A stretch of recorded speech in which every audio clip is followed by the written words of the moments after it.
Korea has done everything wrong as an actor on the global stage that a country can do, and President Trump has used just about every lever you can use, short of starving the people of North Korea to death, to change their behavior.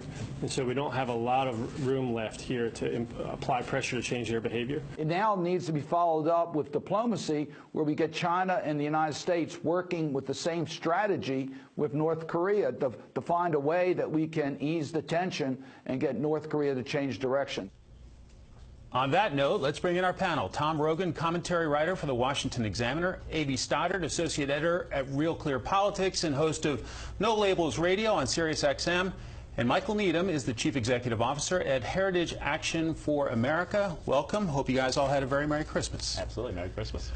So, Mike, thoughts on where we are with North Korea after hearing a sampling of that sound right there? Yeah, well, you know, we've known all year, we've known for a long time there's not a lot of good options. I think it's a little bit misleading to say there's no more options for the United States to play economically. I mean, actually, the real economic options that we've had with North Korea always involve secondary sanctions. That means going after other entities that are doing business with North Koreans.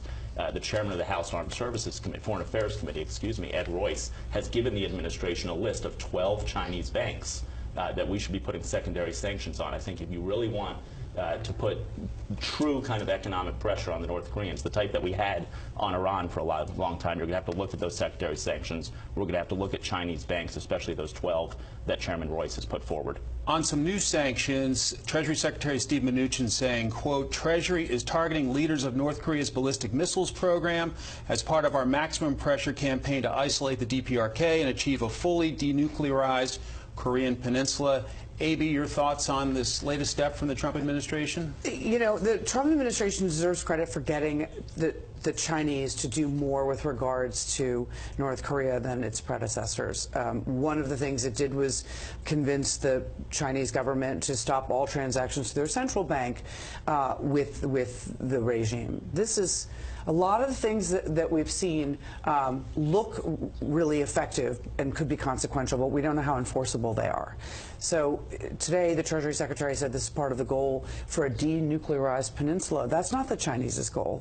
That's not China's intention. They help us a little, but they still hold the most influence. So we're in a situation where they can take what look like dramatic steps, and many of them can be effective, but at the end, there are ways for the North Koreans to proceed with getting their hands on energy, proceeding with a nuclear program with not only the Chinese but other countries, which we can't prevent and we can't enforce. It can also be tricky trying to figure out the intentions of the North Korean regime. Here's the White House on that idea. How they operate is often a little mysterious. If we knew better with perfect knowledge, we would be able to address the North Korean problem with more clarity. And part of the larger strategy of increased pressure on North Koreans is to get them to change that behavior. Tom, changing the behavior? Well, I think Bossert and Senator Cardin, the Maryland Democrat, are both wrong on this because, as Michael suggests, we have not pushed the Chinese. This will not change until you push the Chinese, because the Chinese expectation, Senator Cardin obviously doesn't seem to get. I don't know what he's doing on the Foreign Relations Committee because it's quite basic. The Chinese want the United States in a position of relative weakness and discomfort in the region. North Korea at the moment is not such a big deal for them because they could, what's the harm if there's a war, refugees come across the border? The Chinese, as we've seen in Tiananmen and going forwards, Hong Kong, don't have a terrible disposition in terms of concern about those issues. So for the United States to, yes, I think we have to do those banking sanctions. Frankly, I think we also have to do the kind of thing that we've slightly done on counterterrorism, which is to bring down bank servers that act as cutouts, mess around with them, that covert action side. And finally, on the Chinese factor as well, the Trump administration needs to really double down in terms of a force presence in the South and East China Seas. Get in the Chinese neighborhood and say, listen, in the end, we may not be able to resolve this. You may not play ball with us, but by goodness, you are going to be paying a consequence, a price tag, as well as us. There's also concern about this economic surge perhaps coming in Asia and whether the Chinese will ultimately have the biggest economy in the world. What about that, Tom? Well, I think, part of this is India is the critical node here, and the Indian government is deeply concerned about the pressure there. Prime Minister Modi, obviously pro-American, pro-business reform, the world's most populous democracy.